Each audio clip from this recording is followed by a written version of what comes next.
confused, everyone. Let's get dangerous. This is so cool. I know. It feels so right. Take Ciely. I'm sorry, who is this? Nice try, Moonman, pretending not to know. Earth's greatest mastermind. You just made the list. I thought you said that was a myth. Just because it's a myth doesn't mean it's not true. If you all blindly follow my plan, we may have a chance. Sure, we talk about it all the time. Really? No, burn. Game on, you Ducks. It is week 2 of the fantasy football season already, and we are talking rankings a little bit differently. I'm going to talk some things I'm worried about, players I'm not worried about, kind of that perspective, plus a guest today, yes. And before we get fully rolling, giving out the Madden codes. I have 2 more winners. Hopefully, again, we can split the PS5 and the Xbox codes. The first winner is Lions Grit. That is the person who won the first entry, and we actually will talk the Lions today. The other, despite, funnily enough, underscoring the amount of people you were supposed to tell, was 2, and then overshot because messed up and then told 4. Somehow, I guess that helped the win because Garrett Garcia, congratulations, you get the other entry. So make sure you guys tweet me, make sure I respond, make sure I see it, because who the heck knows how that algorithm works on Twitter these days anyway. But speaking of algorithms, still appreciate, please tell everybody you can to subscribe and get this podcast. I'm getting killed by all the dead subscribers from years and years ago, which is a rebooted podcast. So, yes, helping get new people here who are actively listening is much appreciated. Also, Over the Athletic, the rankings, waivers, all that good stuff, including best karaoke songs. You might disagree, and I guess I do need to find myself singing one of those songs next year at Flex, and I'm sure somebody will have it on video, and you will get to laugh at how horrible my voice is. But let's talk Week 2 rankings to a degree. Some waivers sprinkled in here, but that was the earlier show this week. This is the longer form. And let's start with the players that I'm not that worried about. Marion Hampton at running back, not that worried about. I know some people might be worried about the talk of Najee Harris was on a pitch count, but at the same time, I do think Hampton's going to continue to be in the lead.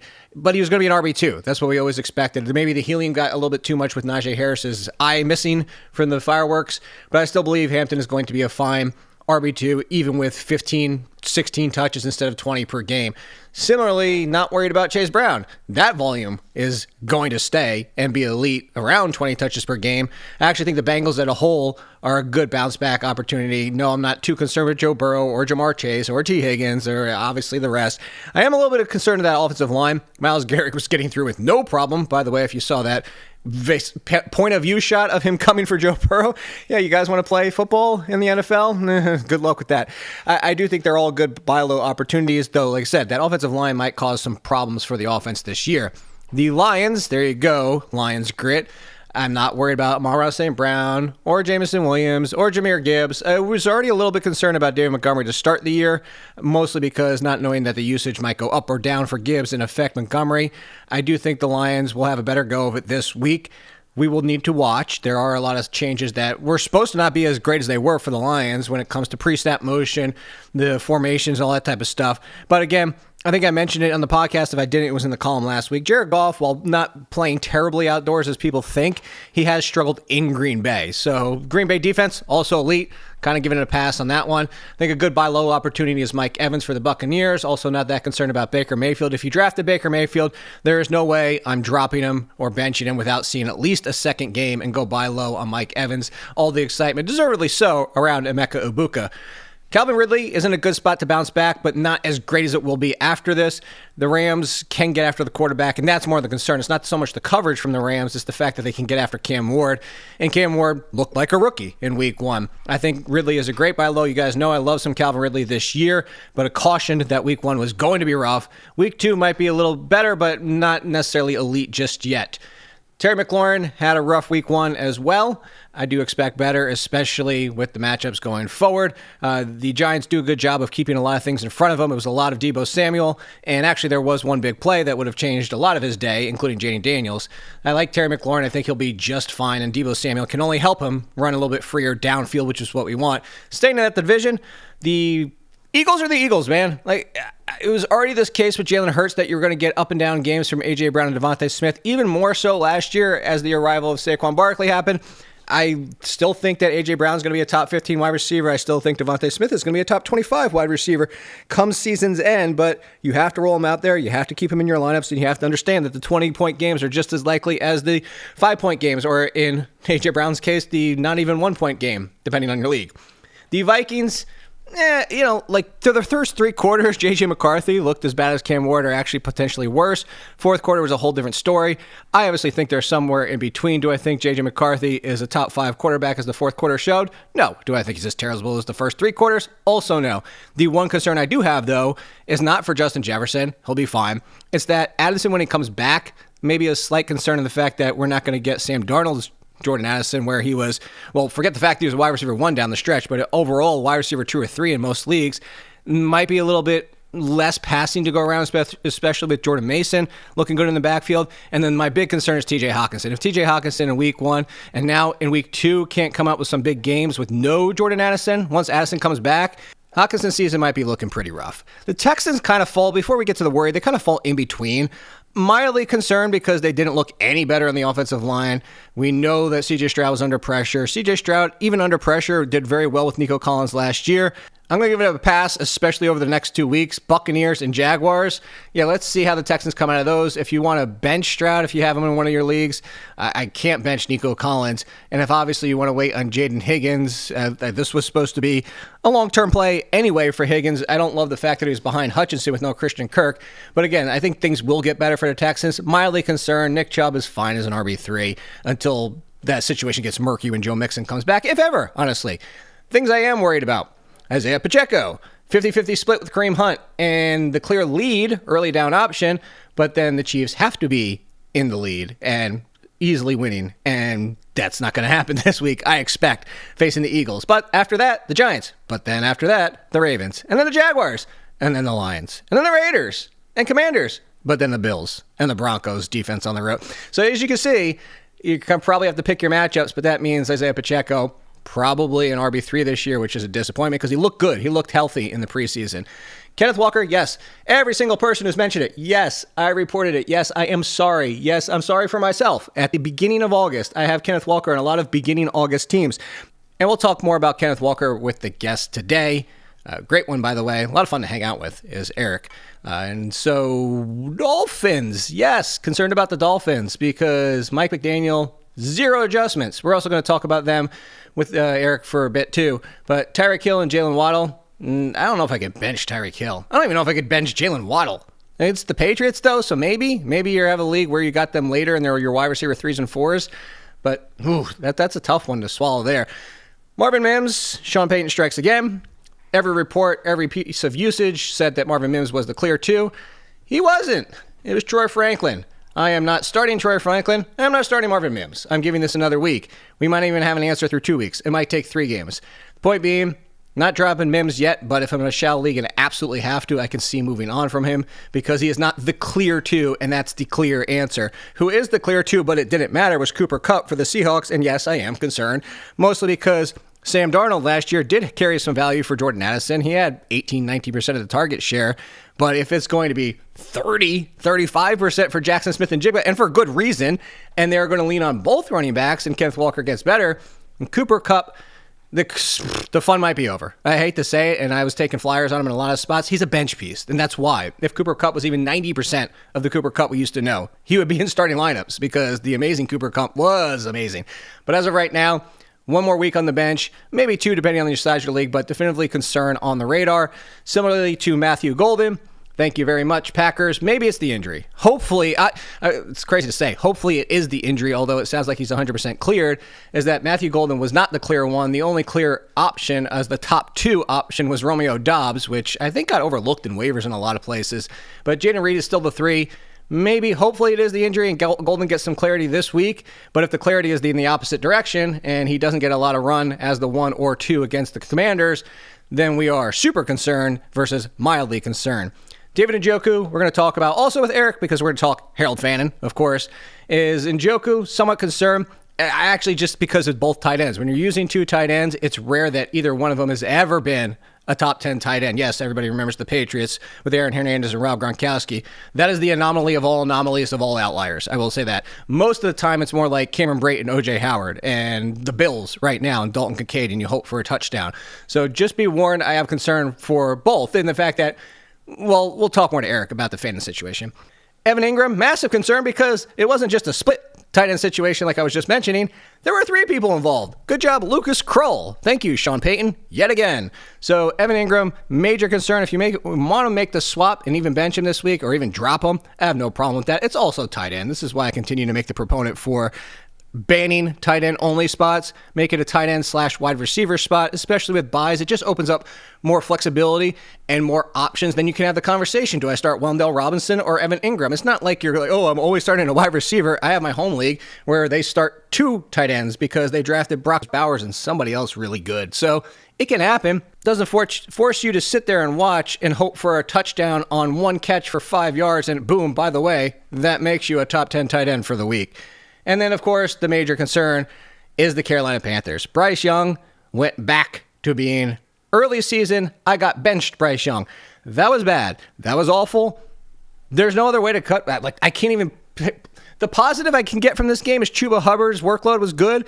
Tedero McMillan's going to get 1 billion targets. But even those, as we saw from Leggett had a bunch of targets, just none of them were catchable. Like 2 of them, 3 of them. So major concerns for the Panthers outside of 2 names. And Bryce Young for Superflex. I have him in a few spots, just taking the flyer as my 3rd quarterback. Hopefully that was first week jitters. At this point, you would hope he doesn't have those. Maybe just the defense really well prepared. I'm trying to present excuses, as you can see. But hey, he is on my worried list. And this week, talking to Eric Romoff, and you know what? I always thought it's best to let the guests talk about how amazing they are. Obviously, you know they are because I brought him on this podcast, and Eric is actually the first guest for this season. So, Eric, welcome. Congratulations on being the first guest, but also tell everybody where to find your work, where you're out there, what you're doing, all the good things that they should know about, and maybe some of the personal life, too, if you feel like it. Oh, man, I have the distinguished honor to be the first guest of the 2025 season, and I will not take that lightly. I have a problem saying no to things, so I have work kind of all over the place, but all of that tends to roll up into my Twitter handle, which is @FantasyNav. This season, I am doing a lot of work over at the QB list. I'm doing some first come, first serve waiver priorities or post waiver priorities, some look ahead stuff on defensive matchups. I'll probably sprinkle my way into a podcast or 2 over there. So @QB list is a great way to find my and some of my colleagues' work. I'm also still on the In Between Fantasy Football podcast every single Tuesday night live on YouTube over at In Between Media and InBetweenMedia.com. So, yeah, I know the feeling. You're saying yes to way too much stuff is how you never get any sleep. And that's why I always joke that we'll sleep in January. That's no sleep. It's also how I got here. Yeah, see, exactly. This is, well, thanks to the boss question mark you have over at QB List and Jay for introducing us, or like, I don't know, that's like a good thing. Should we give him credit for that or no? Like, yeah, we should give him like a disproportionate amount of credit. All good things that have happened so far this season are likely the doing of Jay Felicio. Yeah, 100%. So we actually also watched some SummerSlam in New York together. So that was fun too. It's a lot of things. A magical experience. Hand up, not a wrestling guy here. So Jake got to experience me watching wrestling for the first time as see, that's not. I didn't think that's where you're going to go with it. I legitimately thought you were going to bring up the fact that we dominated at that game room thing. Whatever it was. The only reason why I didn't is I don't know what to call that thing, but I think about the Thunderdome at the Times Square. So if everybody's, we are talking fantasy. Like so there's this room. It's not. I found this out. It's not at all Dave and Buster's because Nicole and I went to our local Dave and Buster's and we were really upset actually that there wasn't one in there. We even took my nephew. But there was this room and things light up on the floor and the walls and you play games and you can play up to 8 people. We were playing 2-on-2. Nicole and Jay were on the other team. It was so bad that Jay quit and went outside. I just want to point that out. He absolutely did. And when we went outside to find him, he was doing calisthenics and trying to limber up. Like it's one of those things where I am a bit ashamed at how sweaty I got participating in this. I was not expecting to get sweaty.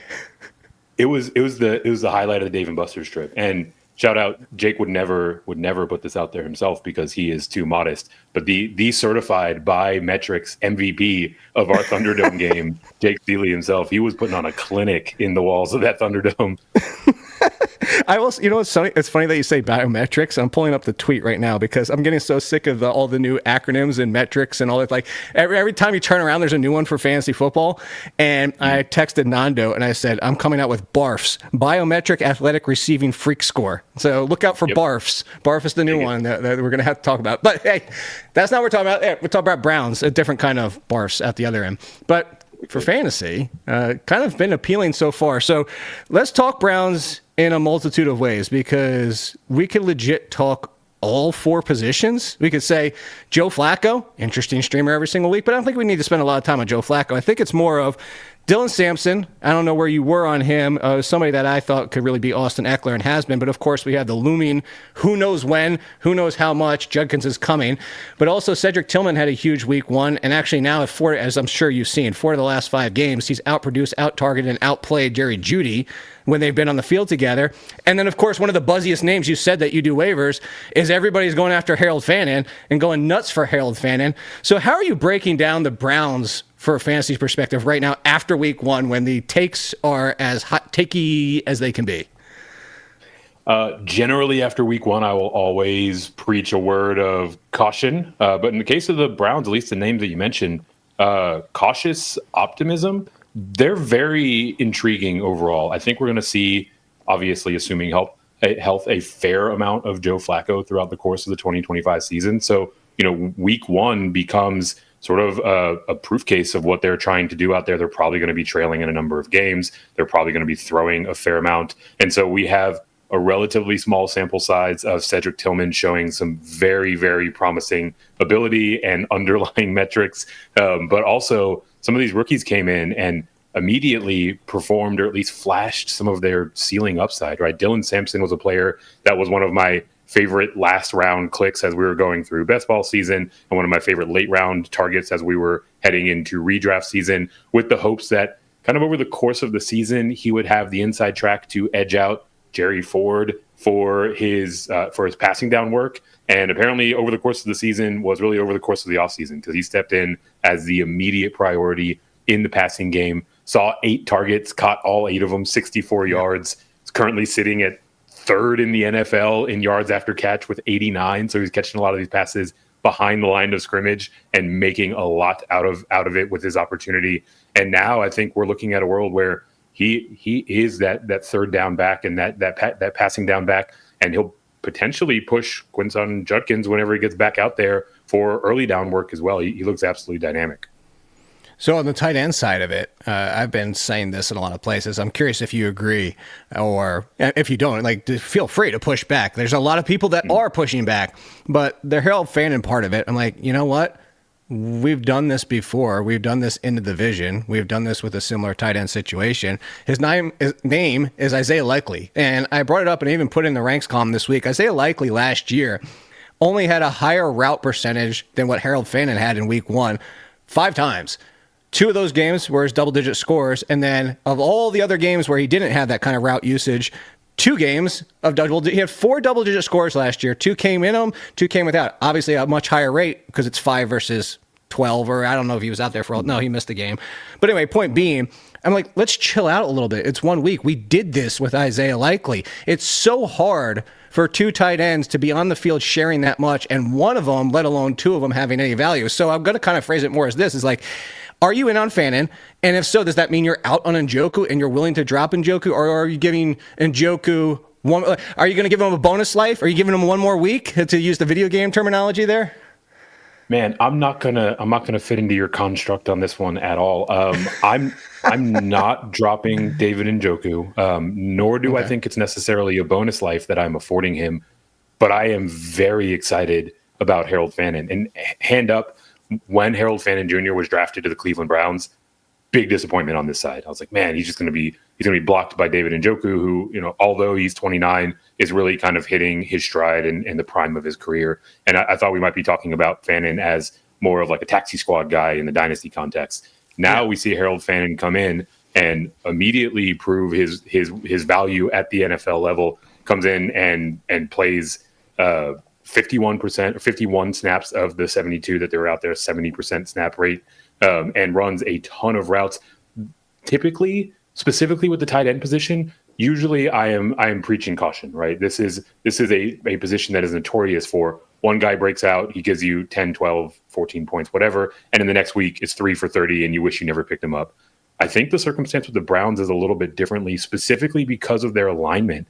All of a sudden, you look at the Cleveland Browns in, granted, a 1-week sample, and they're the league leaders in 12 personnel. They ran 12 personnel on almost 51% of their plays. That is a huge deviation from how they've deployed their personnel groupings before.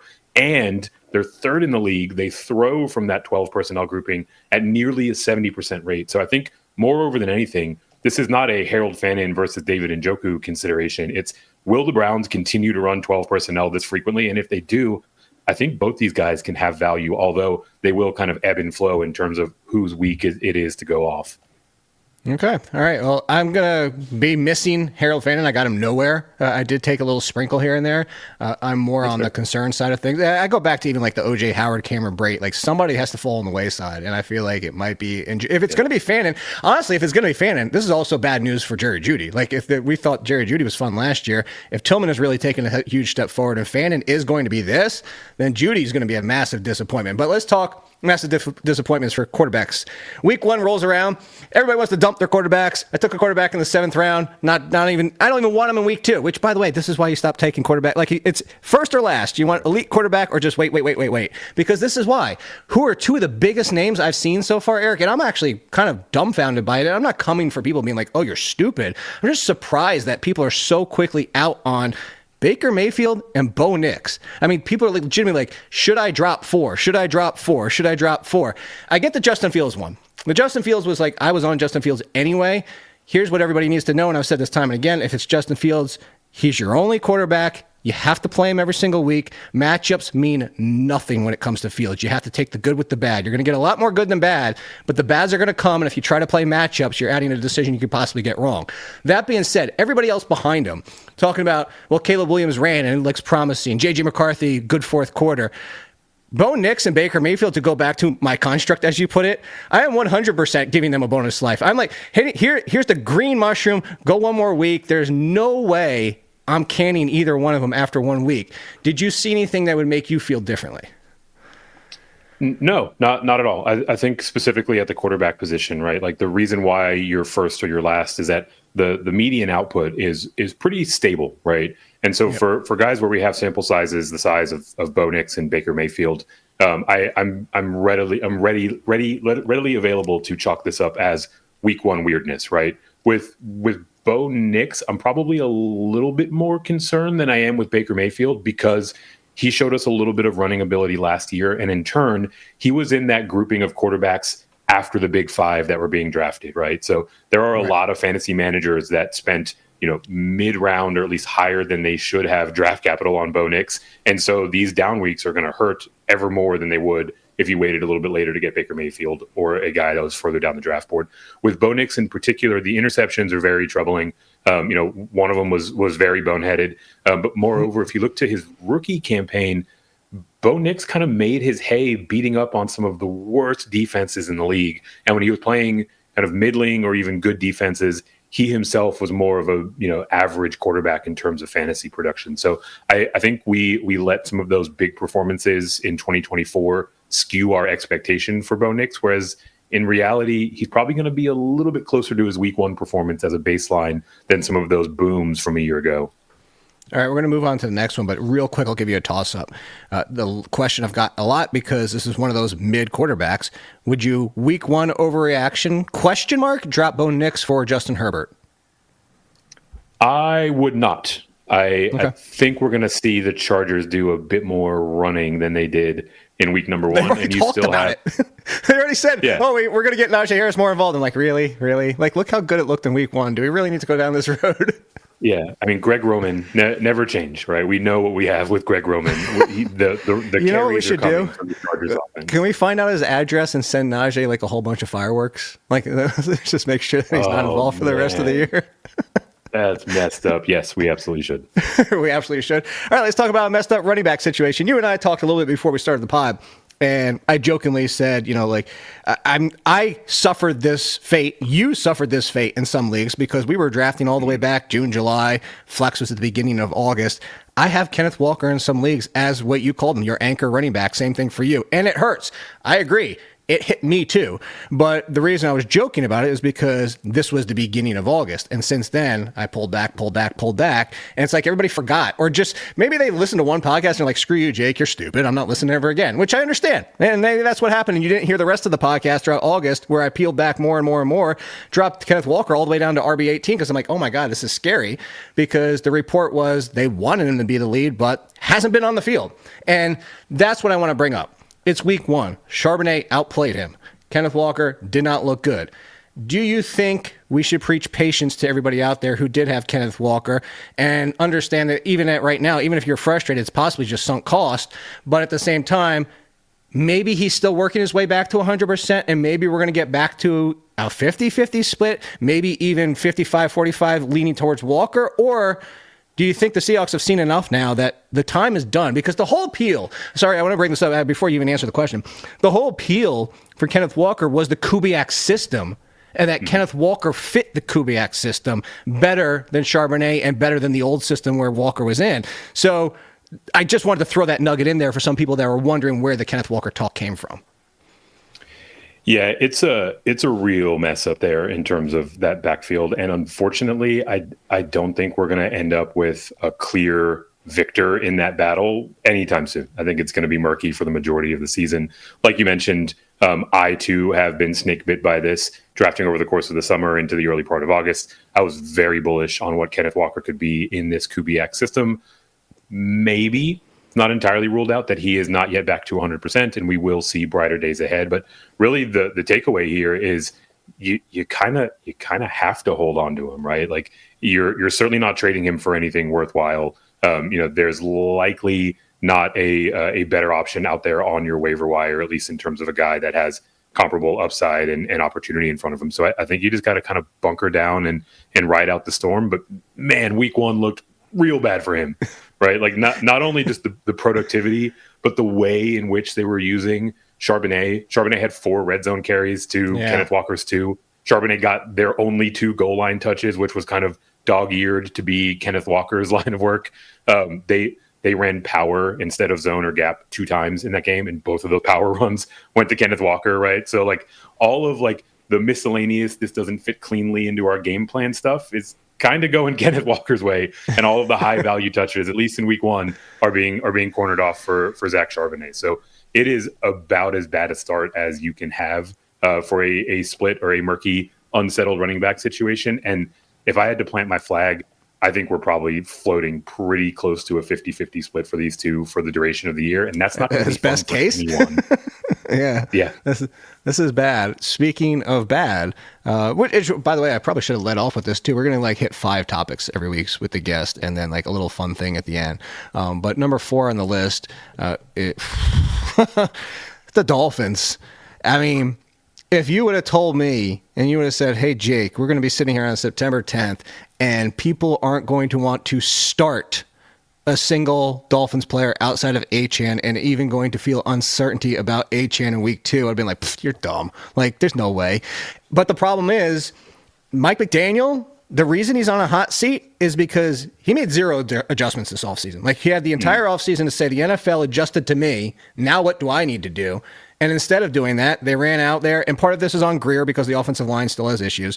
But this offense looked terrible. Now I don't know if you saw this before we jumped on this podcast. Now he kind of threw his Tua under the bus. I don't know if you saw that. So he's going as far as the last thing I think that's the sign of you're on your walking papers here, because when you start throwing your quarterback under the bus, I mean, this happened with the Giants a couple years ago before Dable was there. This has happened with other teams. Once you go that route, it's bad news. So I say bad news here is because people are like, I don't even want to start Tyreek Hill. Should I drop Jalen Waddle? And I'm like, there is way too much of a history with Tyreek Hill and Jalen Waddle to go that far. But I could see at least saying they both have to hit my bench in week 2, and the only Dolphin I am starting is Achane. Are you about that thought? Yeah, almost in lockstep. I'm less concerned about clicking the button and starting Devon Achane, right?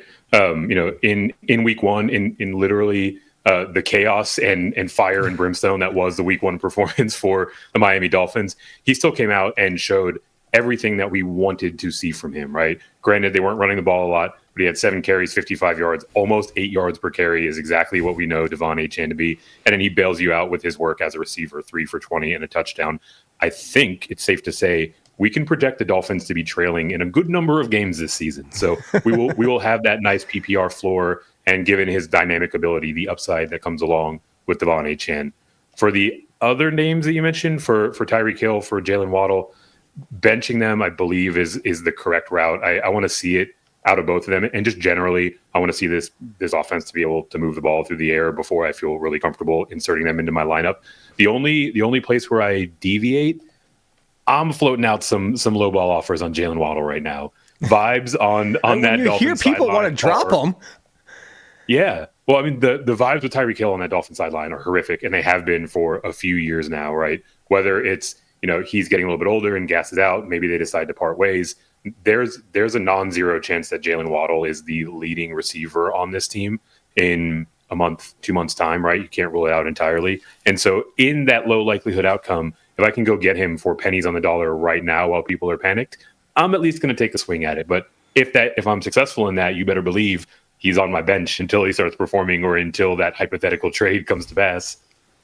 All right, well, then this leans perfectly into the last question, and then the fun, and we'll get you out of here. It's kind of like I originally had the 5 hottest wide receiver names on waivers. Mm-hmm. I'll give them to everybody: Cedric Tillman, Quentin Johnston, Romeo Doubs, Calvin Austin, and Kayshon Boutte. Let me kind of turn it this way. Like, you're throwing low ball offers out for Waddle. If you're in a shallow league, because we do like to talk to shallow leagues too, but also this would give people perspective. Waddle versus Tillman, do you drop? Waddle versus Quentin Johnston? Waddle versus any of these 5, would you make the swap? Like, you're in a 10-team league, 4 or 5-man bench. It's bad enough that you would swap Waddle out for any of those 5 names.